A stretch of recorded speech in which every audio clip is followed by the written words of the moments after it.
Hello दोस्तों, आप सभी का स्वागत है आईएएस लेवल नोट्स में और राजस्थान हिस्ट्री नोट्स पर यूपीएससी इन हिंदी। और आज हमारा टॉपिक है राजस्थान के प्रमुख युद्ध।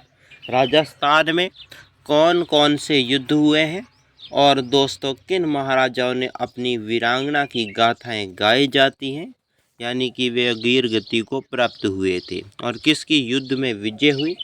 तो दोस्तों वेलकम माय चैनल। और आज हमारा टुडे टॉपिक है राजस्थान के प्रमुख युद्ध, बैटल ऑफ राजस्थान इन हिंदी। चलिए दोस्तों शुरू करते हैं। राजस्थान के प्रमुख युद्ध में हमारा पहला युद्ध है, बात करते हैं आबू का युद्ध। कौन सा युद्ध है? आबू का युद्ध, जो 1178 ईस्वी में सबसे पहले लड़ा गया, सबसे पुराना युद्ध है आबू का युद्ध। 1175 ईस्वी में मुल्तान पर अधिकार करने के बाद 1178 में गजनी का शासक मोहम्मद गोरी भारतीय विजय हेतु आबू के निकट पहुंच गया। इस समय गुजरात का चालुक्य वंशी मूलराज द्वितीय का शासन था। 1175 ईस्वी की सर्वप्रथम बात की जा रही है आबू के युद्ध में। 1975 में मुल्तान पर अधिकार करने के बाद सबसे पहले महमूद गजनवी ने मुल्तान पर अधिकार किया। उसके बाद गजनवी के शासक ने 1178 में मोहम्मद गोरी भारत की विजय हेतु आबू के निकट पहुंच गया। युद्ध करते करते मोहम्मद गोरी आबू के निकट पहुंच गया और वहाँ के गुजरात पर चालुक्य वंशी मूलराज द्वितीय का गुजरात पर शासन था। मूलराज द्वितीय ने आबू के युद्ध में मोहम्मद गोरी को पराजित कर दिया। आबू के युद्ध में मूलराज द्वितीय ने मोहम्मद गोरी को पराजित कर दिया। मोहम्मद गोरी की ये भारत का प्रथम पराजय है और मोहम्मद गोरी की भारत में ये पहली पराजय हुई थी। बात करते हैं दूसरा जो युद्ध है तुमुल का युद्ध। कौन सा है? तुमुल का युद्ध 1182 ईस्वी में लड़ा गया था। चौहान वंशीय पृथ्वीराज तृतीय ने साम्राज्य विस्तार की नीति के तहत 1182 ईस्वी में संदिग्ध राज्य पर आक्रमण किया था। पृथ्वीराज तृतीय नामक व्यक्ति जो महाराजा था, जिसने अपनी राज्य को विस्तार यानी कि अपने राज्य को बढ़ाने के लिए उन्होंने 1182 ईस्वी में चंदेल राज्य पर अधिकार करने के लिए आक्रमण कर लिया। चंदेल का शासक कौन था? परमिदी देव। परमिदी देव ने प्रसिद्ध सेनानायक अल्लाह और उदिल पृथ्वीराज चौहान की सेना का मुकाबला करने हेतु वीर गति को प्राप्त हो गए। परमिदी देव के प्रसिद्ध सेनानायक एक था आला, दूसरा था उदिल। इन दोनों ने पृथ्वीराज चौहान था उसका तृतीय का मुकाबला करते करते वीर गति को प्राप्त हो गए। इसमें पृथ्वीराज तृतीय चौहान था उसकी विजय हुई है। पृथ्वीराज चौहान की क्या हुई? इसमें विजय हुई है। फिर आता है तराइन का प्रथम युद्ध। तराइन का प्रथम युद्ध 1191 ईस्वी में तराइन का प्रथम युद्ध हुआ था। मोहम्मद गोरी ने 1191 ईस्वी में भटिंडा यानी कि तबर हिंद को जीत लिया। 1191 ईस्वी में मोहम्मद गोरी ने भटिंडा को जीत लिया। पृथ्वीराज चौहान तृतीय ने तराइन का जिला करनाल हरियाणा के मैदान में मोहम्मद गोरी की तुर्क सेना का सामना किया, जिसमें पृथ्वीराज चौहान की तृतीय की विजय हुई थी। ध्यान रख लेना, तराइन का प्रथम युद्ध 1191 ईस्वी में लड़ा गया था। मोहम्मद गोरी ने 1191 ईस्वी में भटिंडा को जीतने के बाद पृथ्वीराज चौहान तृतीय का सामना हुआ। तराइन के मैदान जो करनाल जिला हरियाणा में है, उस मैदान में मोहम्मद गोरी का सामना पृथ्वीराज तृतीय से हुआ, जिसमें पृथ्वीराज तृतीय की विजय हुई, मोहम्मद गोरी की पराजय हुई। ये चीज़ ध्यान रख लेना। फिर होता है तराइन का दूसरा युद्ध। इस युद्ध में 1192 ईस्वी को लड़ा गया था। तराइन के प्रथम युद्ध की पराजय के बाद एक विशेष प्रतिरक्षा घुड़सवार सेना के साथ 1192 ईस्वी में मोहम्मद गोरी ने पुनः तराइन के मैदान में आ गया। वापस 1191 तराइन के प्रथम युद्ध की पराजय के बाद मोहम्मद गोरी ने विशेष घुड़सेना लेकर 1192 ईस्वी में मोहम्मद गोरी वापस तराइन के मैदान में आया और कहा पृथ्वीराज चौहान वापस मुकाबला करेंगे। इस युद्ध में मोहम्मद गोरी ने पृथ्वीराज चौहान के नेतृत्व वाली चौहान सेना का निर्णायक रूप से पराजय किया। इस सेना ने पृथ्वीराज चौहान को हरा दिया और मोहम्मद गोरी विजय हुआ। इसने चाल चली जिसके द्वारा पृथ्वीराज को बंदी बना लिया और अजमेर और दिल्ली के तुर्कों पर अधिकार हो गया और अजमेर और दिल्ली के तुर्कों के शासक पर मोहम्मद गोरी का अधिकार हो गया और जो पृथ्वीराज चौहान था उसको बंदी बना लिया गया।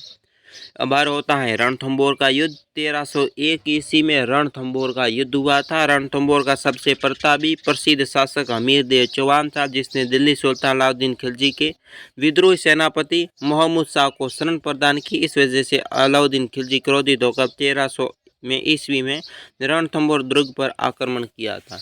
रणथंभौर का युद्ध कब हुआ? 1301 ईस्वी में। रणथंभौर का प्रतापी शासक हमीर देव चौहान था। कौन था? हमीर देव चौहान। दिल्ली सुल्तान अलाउद्दीन खिलजी ने हमीर देव चौहान पर आक्रमण कर दिया। तो विद्रोह के सेनापति कौन था? दिल्ली पर सुल्तान ने दिल्ली के अलाउद्दीन खिलजी ने विद्रोही सेनापति मोहम्मद शाह को शरण प्रदान की थी, जिस वजह से अलाउद्दीन खिलजी क्रोधित हो गया। क्या हुआ कि मुल्तान का सेनापति जो था मोहम्मद शाह को हमीर देव चौहान ने चरण दी। इस कारण अलाउद्दीन खिलजी क्रोधित होकर 1300 ईस्वी में रणथंभौर दुर्ग पर किया आक्रमण। कई दिनों तक डेरा डालने के बाद सफल न होने पर अलाउद्दीन खिलजी ने छल कपट से हमीर देव के 2 विश्वासघात मंत्रियों को अपनी ओर झुका लेता है। हमीर देव चौहान पर इस रणथंभौर दुर्ग पर विजय प्राप्त न करने के कारण अलाउद्दीन खिलजी ने हमीर देव चौहान के 2 सेनापतियों को खरीद लिया, अपनी ओर कर लिया, जिसे दुर्ग के गुप्त रास्ते का पता कर दुर्ग का भेद के अंदर पहुंच गया और हमीर देव लड़ता हुआ वीर गति को प्राप्त हो गया तथा हमीर की रानी रंगदेव थी। अन्य रानियों के साथ दुर्ग में स्त्रियों ने जौहर भी किया। जुलाई 1301 ईस्वी में रणथंभौर दुर्ग पर अलाउद्दीन का कब्जा हो गया। इस शाखा को राजस्थान का प्रथम शाखा कहा जाता है। शाखा को क्या कहा जाता है? राजस्थान का प्रथम शाखा। फिर होता है चित्तौड़ का युद्ध। 1303 ईस्वी अलाउद्दीन खिलजी ने 1303 ईस्वी में चित्तौड़ दुर्ग पर आक्रमण किया। 1303 ईस्वी में अलाउद्दीन खिलजी ने चित्तौड़ पर आक्रमण किया। वहाँ का राजा कौन था? रतन सिंह था। रतन सिंह ने केसरिया किया और रानी पद्मिनी ने 1600 महिलाओं के साथ जौहर किया। रानी पद्मिनी जिसने 1600 महिलाओं के साथ जौहर का काम किया और रानी पद्मिनी सिंह द्वीप के राजा गंधर्वसेन की पुत्री थी। इसमें रतन सिंह के सेनापति गोरा और बादल वीरगति को प्राप्त हो गए। रतन सिंह के गोरा और बादल दोनों सेनापति ही वीरगति को प्राप्त हो गए। उसके बाद अलाउद्दीन खिलजी ने चित्तौड़गढ़ का नाम बदलकर दोस्तों खिजराबाद कर लिया तथा अलाउद्दीन इस दुर्ग की जिम्मेदारी अपनी पुत्र खिजर खां को सौंप दिया और जो खिजराबाद नाम अपने बेटे पर रखा था अलाउद्दीन खिलजी ने।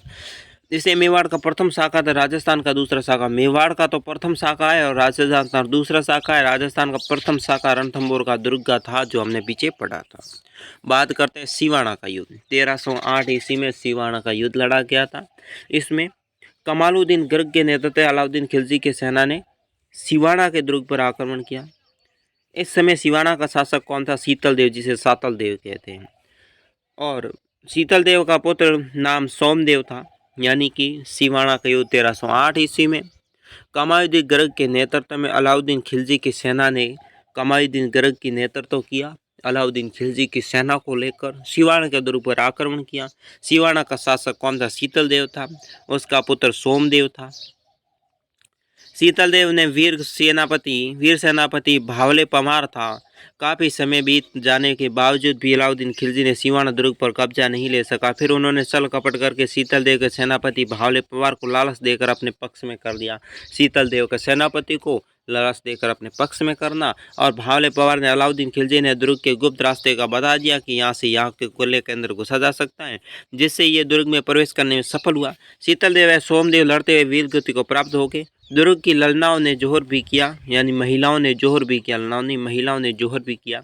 अलाउद्दीन खिलजी ने सेना ने दुर्ग के प्रमुख पेयजल स्रोत यानी कि भाडेला तालाब में गोमांस यानी गो रक्त मिलाकर पेयजल को दूषित कर दिया, जिसके कारण किले का दरवाजा उन्हें खोलना पड़ा और लड़ाई करनी पड़ी।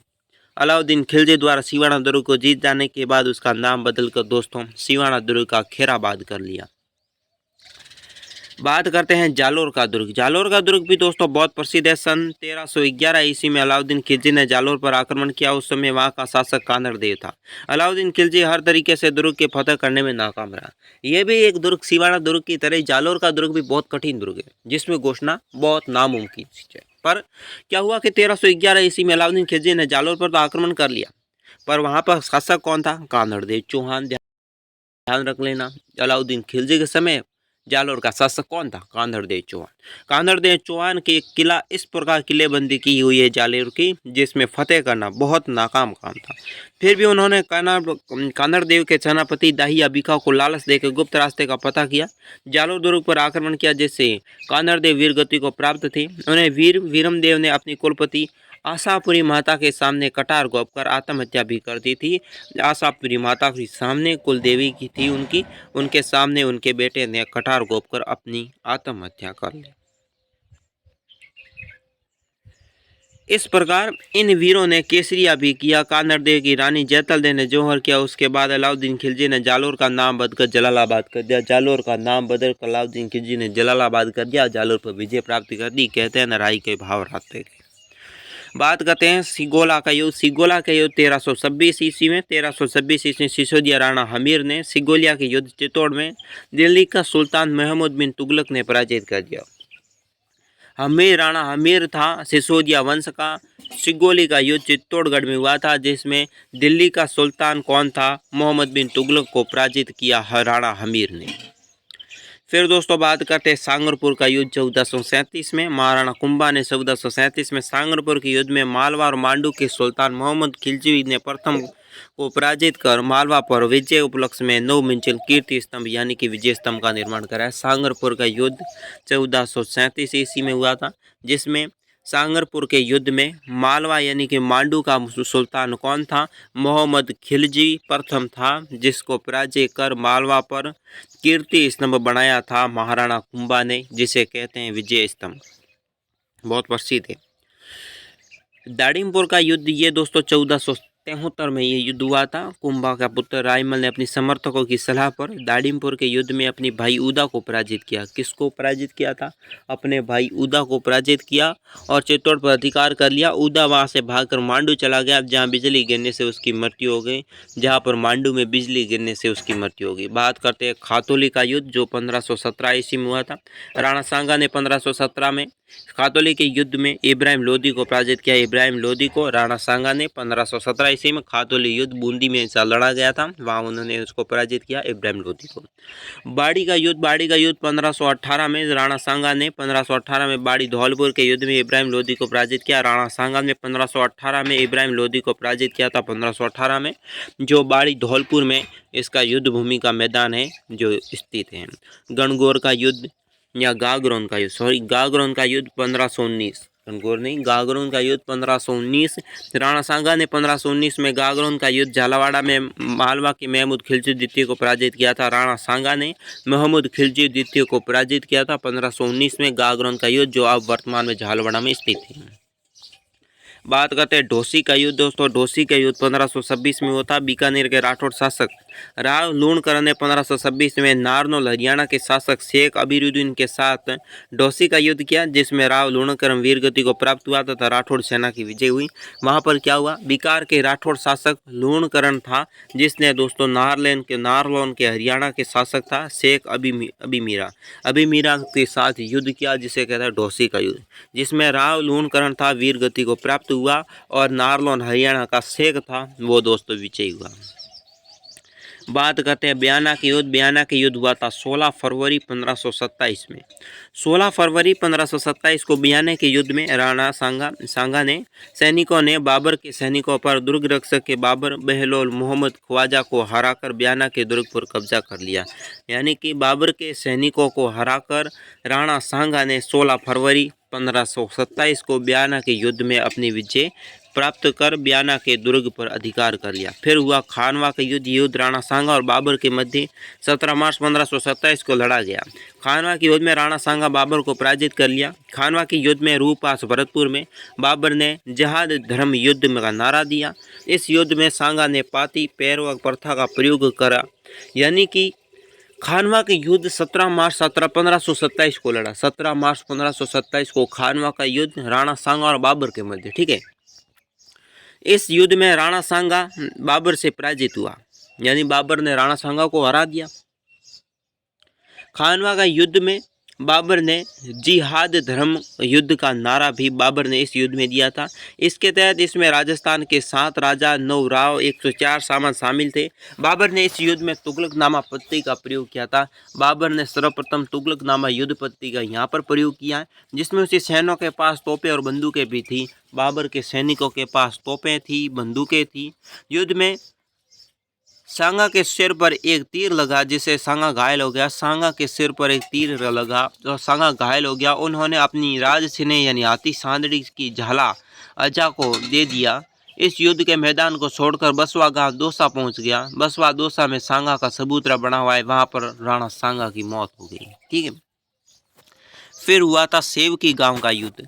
ये हुआ था 1529 ईस्वी में सेवकी गांव का युद्ध हुआ था।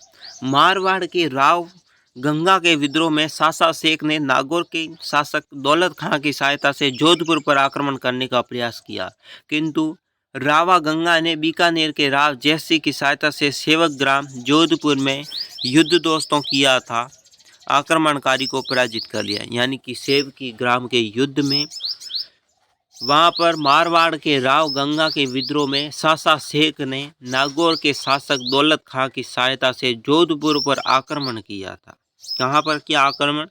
जोधपुर पर। राव गंगा ने बीकानेर के राव जयसिंह की सहायता से सेवकगांव जोधपुर के युद्ध में आक्रमणकारियों को पराजित कर जोधपुर पर कब्जा कर लिया। चित्तौड़गढ़ का युद्ध 1534 में चित्तौड़गढ़ का युद्ध हुआ है। विक्रमादित्य के शासनकाल में 1533 ईस्वी में गुजरात के बहादुर शाह ने आक्रमण किया, लेकिन हाड़ा रानी कर्मावती ने संधि कर ली, जिससे बहादुर शाह वापस चला गया। विक्रमादित्य के शासनकाल में 1534 में गुजरात के बहादुर शाह ने फिर आक्रमण किया। क्या हुआ कि गुजरात में विक्रमादित्य के शासनकाल में 1533 ईस्वी में चित्तौड़गढ़ का युद्ध हुआ था। चित्तौड़गढ़ पर बहादुर शाह ने आक्रमण किया। वहाँ की रानी चित्तौड़गढ़ की हाड़ी रानी थी, पर उसने संधि कर ली और बहादुर शाह ने वापस चला गया संधि के कारण। परंतु हाड़ी रानी कर्मावती ने के किले पर बहादुर शाह ने फिर आक्रमण किया। कर्मावती या कर्णवती ने बादशाह हुमायूं को राखी भेजी, लेकिन हुमायूं के समय पर मदद न मिलने के कारण विक्रमादित्य, उदय सिंह और ननिहाल बूंदी भेज दिए गए। हाड़ी रानी कर्मावती ने दुर्ग की जिम्मेदारी सौंपकर देवलिया के बाघ सिंह को सौंपकर हाड़ी रानी देवलगढ़ प्रतापगढ़ के रावल बाघ सिंह के नेतृत्व में सैनिकों ने युद्ध किया। लड़ते हुए मारे गए, केसरिया भी हुआ। हाड़ी रानी ने 1200 महिलाओं के साथ जौहर भी किया। ये युद्ध राजस्थान में दोस्तों चित्तौड़गढ़ का दूसरा शाखा कहलाता। कौन सा शाखा कहलाता है? चित्तौड़गढ़ का दूसरा शाखा। मालवी का युद्ध 1540 में हुआ था। उदय सिंह ने शक्ति संगठन कर मारवाड़ के राव मालदेव की सहायता से 1540 में मालवी उदयपुर के युद्ध में बनवीर को पराजित कर चित्तौड़ सहित संपूर्ण मेवाड़ राज्य पर अधिकार कर लिया, जिसमें मालवी का युद्ध कहा जाता है।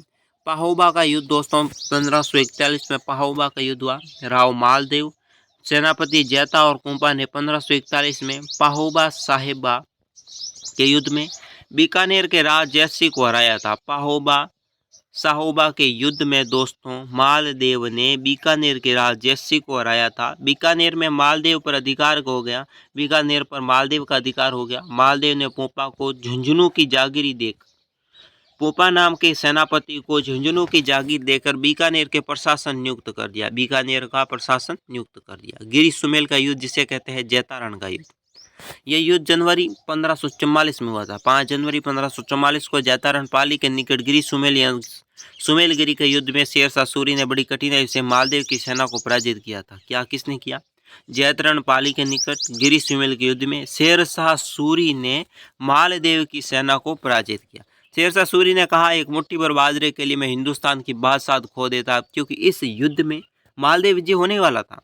पर शेरशाह सूरी की बहुत कठिनाइयों के बाद उन्होंने अपनी विजय प्राप्त कर ली और फिर इसलिए कहा कि मैं एक मुट्ठी भर बाजरे के लिए हिंदुस्तान की बादशाह खो लेता। अगर मालदेव से शेरशाह सूरी हार जाता तो अपने सब साम्राज्य खो देता, इसलिए इन्होंने ये कहा था। इस युद्ध में मालदेव सेनापति जैता और कुंपा मारे गए। मालदेव जोधपुर चले गए। बीकानेर के राव कल्याण ने गिरी सुमेल के युद्ध में शेरशाह सूरी की सहायता की थी। गिरी सुमेल युद्ध में बीकानेर के राव कल्याण मल ने सहायता की थी, इसलिए शेरशाह सूरी ने इस किले पर अधिकार कर पाया। फिर दोस्तों हुआ हरमाड़ा के युद्ध। हरमाड़ा के युद्ध 1557 में हुआ था। 24 जून 1557 को हरमाड़ा अजमेर का युद्ध हुआ था। इस युद्ध में दोस्तों मेवाड़ के राणा उदय सिंह, अजमेर के हाजी खां पठान के बीच में ये युद्ध लड़ा गया था, जिसमें राणा उदय सिंह ने इस सेना को पराजित किया था। क्या किया? हरमाड़ा का युद्ध 1557, 24 जून 1557, हरमाड़ा अजमेर में स्थित है। उदय सिंह ने अजमेर के हाजी खां पठान के बीच में युद्ध हुआ, जिसमें राणा उदय सिंह की सेना पराजित हुई, हाजी खां पठान जीत गया। बस। चित्तौड़ का युद्ध। चित्तौड़ का युद्ध हुआ था 1566 से 68। उदय सिंह के शासनकाल में 1566-68 में अकबर ने चित्तौड़ पर आक्रमण किया। उदय सिंह के सेनापति जयमल और फतेह को किले का भार सौंपकर गोकुंड चले गए। 23 फरवरी 1568 को जयमल और फतेह और जयमल के भतीजे कल्लाजी ने इस युद्ध में दोस्तों अपनी भूमिका निभाते हुए केसरिया किया। रानियों ने फूल कंवर वीर पत्ता की पत्नी ने नेतृत्व में जोहर भी किया। और ये चित्तौड़ का दोस्तों तीसरा शाखा, इसे अंतिम शाखा भी कहा जाता है। अब बात करते हैं हल्दी घाटी का युद्ध। हल्दी घाटी का युद्ध 18 जून 1574, 18 जून। और ये दोस्तों एल श्रीवास्तव राजस्थान बोर्ड की पुस्तकों के 18 जून है। 21 जून श्री गोपीनाथ शर्मा और हिंदी साहित्य अकादमी पुस्तकों के अनुसार है, पर 18 जून सही है। 18 जून 1576 को अकबर की तरफ मानसिंह और महाराणा प्रताप के मध्य हल्दी घाटी का युद्ध हुआ था। और हल्दी घाटी के युद्ध में अकबर का तरफ मानसिंह था, महाराणा प्रताप की तरफ से हकीम खान था। इनके मध्य हुआ, जिसमें प्रताप की पराजय हुई, लेकिन वे प्रताप को बंदी नहीं बना सके। हल्दी घाटी के युद्ध में मुगलों और महाराणा प्रताप की सैनिकों के साथ दोनों पक्षों में लूणा, राम प्रसाद, गजराज और गजमुक्त हाथियों ने बहुत वीरता दिखाई। इस युद्ध में महाराणा प्रताप घायल हो गए थे।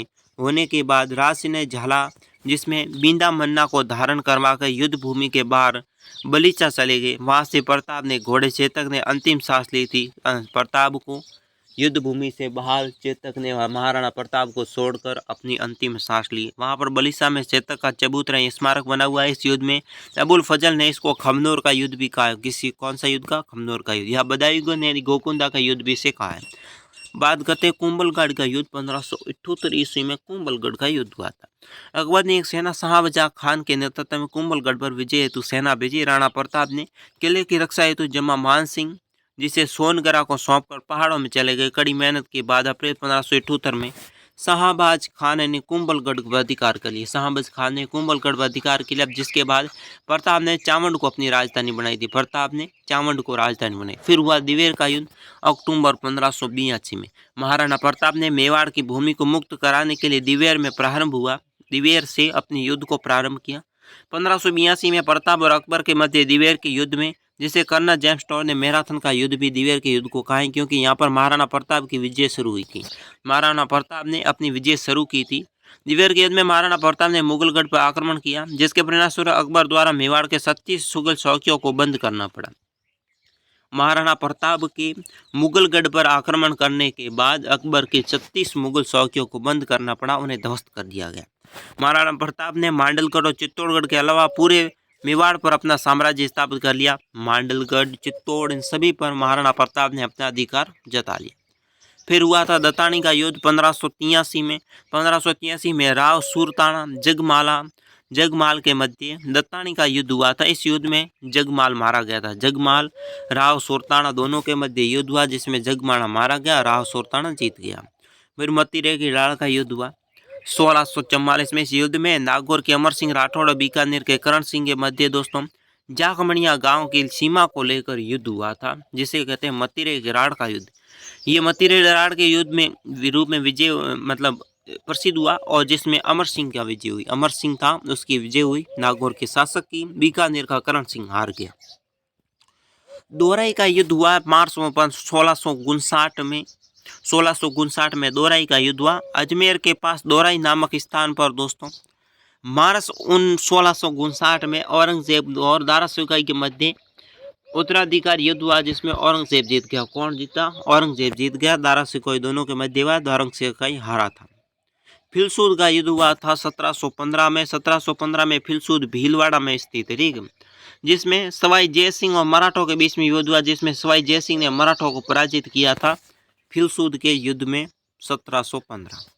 फिर हुआ मंदसौर का युद्ध 1733, सवाई जय सिंह ने तीसरी बार मालवा के सूबेदार नियुक्त किया गया। जय सिंह ने पुनः मालवा में मराठा प्रसार को रोकने का प्रयास किया और फरवरी 1733 ईस्वी में वो मराठों से पराजय हो गए।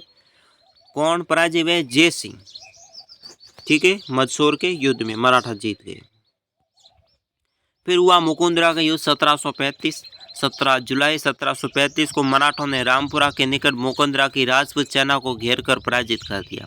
मुकुंदरा में राजपूत सेना को घेरकर मराठों ने रामपुरा के निकट पराजित कर लिया। जयपुर के सवाई जय सिंह ने संधि कर मराठों को सौंत देने का स्वीकार कर लिया, जिसमें जयपुर के सवाई जय सिंह मराठों से हार गए और उन्होंने संधि कर ली। ये था मुकुंदरा का युद्ध 1735। फिर हुआ गंगवान का युद्ध। ये 1741 में गंगवान जोधपुर के युद्ध में सवाई जय सिंह ने जोधपुर के अभय सिंह और नागौर के बखत सिंह की संयुक्त सेना को पराजित किया। किसने किया? गंगवान जोधपुर की सेना ने युद्ध में सवाई जय सिंह ने जोधपुर के अभय सिंह और नागौर के भगत सिंह दोनों को सवाई जय सिंह ने दोस्तों हरा दिया, जो जोधपुर का शासक था। ये था गंगवान का युद्ध। फिर हुआ राजमहल का युद्ध 1747। सवाई जय सिंह के पुत्र ईश्वर सिंह और माधो सिंह के मध्य 1747 में राजमहल टोक के मध्य उत्तराधिकार के युद्ध हुआ, जिसमें ईश्वर सिंह विजयी हुआ था। जो सवाई जय सिंह के पुत्र ईश्वर सिंह और माधो सिंह दोनों के मध्य लड़ाई, ईश्वर सिंह जीत गया, माधो सिंह हार गया। ये राजमहल का युद्ध था। राजमहल टोक के पास ये हुई थी लड़ाई।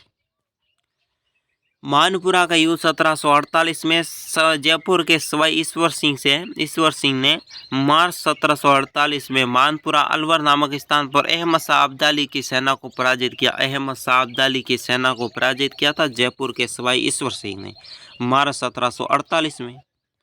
इसे कहते हैं मानपुर का युद्ध। बगरू का युद्ध 1748 जयपुर के उत्तराधिकारी को लेकर ईश्वर सिंह और माधो सिंह के मध्य युद्ध।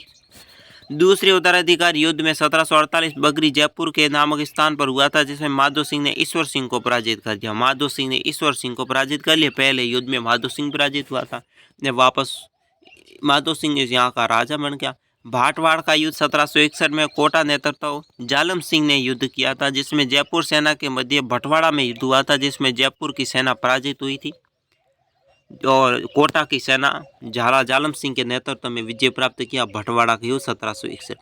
तुंगा का युद्ध 28 जुलाई 1787 में हुआ था, जिसमें दौसा के पास तुंगा नाम स्थान पर मराठा सेनापति महाजी सिंधिया और जयपुर के सवाई प्रताप सिंह के मध्य युद्ध हुआ था। इस युद्ध में सवाई प्रताप सिंह ने जोधपुर के शासक विनय सिंह की मदद से सिंधिया को पराजित कर लिया। इन्हें पराजय कर लिया।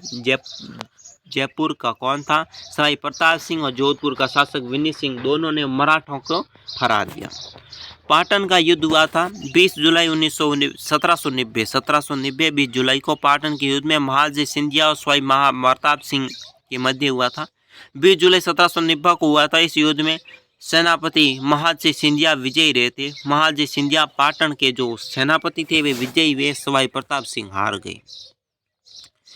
गिगोले का युद्ध हुआ था 1807 में। इस युद्ध में पर्वतसर गांव में जयपुर के जगत सिंह द्वितीय और जोधपुर के मान सिंह राठौड़ के मध्य युद्ध हुआ था, जिसमें जगत सिंह विजयी हुआ था गिगोले के युद्ध में। और जगत सिंह कहाँ के शासक थे? जयपुर के। जोधपुर के मान सिंह राठौड़ हार गए। अहुआ का युद्ध हुआ था सितंबर 1857 को। इस युद्ध में अहुआ के ठाकुर कुशाल सिंह ने चंपावत के नेतृत्व में क्रांतिकारी जोधपुर लीजियम के विद्रोह सैनिकों ने सेना के कैप्टन हीथकोट के नेतृत्व में अंग्रेज और जोधपुर के बीच में संयुक्त सेना को हराया था, जो अंग्रेजी एवं जोधपुर की सेना को संयुक्त रूप से हराया था। तो दोस्तों, हमारे चैनल पर वीडियो देखने का बहुत बहुत धन्यवाद। राजस्थान के प्रमुख युद्ध के संबंधित महत्वपूर्ण टॉपिकों पर हम चर्चा की, और कोई भी पॉइंट अगर कोई भी युद्ध पीछे छूटा है जो महत्वपूर्ण है राजस्थान का, तो आप हमें कमेंट बॉक्स के जरिए बता सकते हो। और हमारे चैनल को अभी तक आपने सब्सक्राइब नहीं किया तो कर दीजिए। वीडियो को लाइक दोस्तों के साथ शेयर करें और कमेंट बॉक्स में बताएं हमको वीडियो कैसा लगा। हमारे चैनल के साथ अधिक से अधिक सपोर्ट करने की कोशिश कराएं, और साथ ही साथ दोस्तों हमारे चैनल के साथ बने रहें और नेक्स्ट वीडियो को देखते रहें। Best of the good luck. Thank you friends.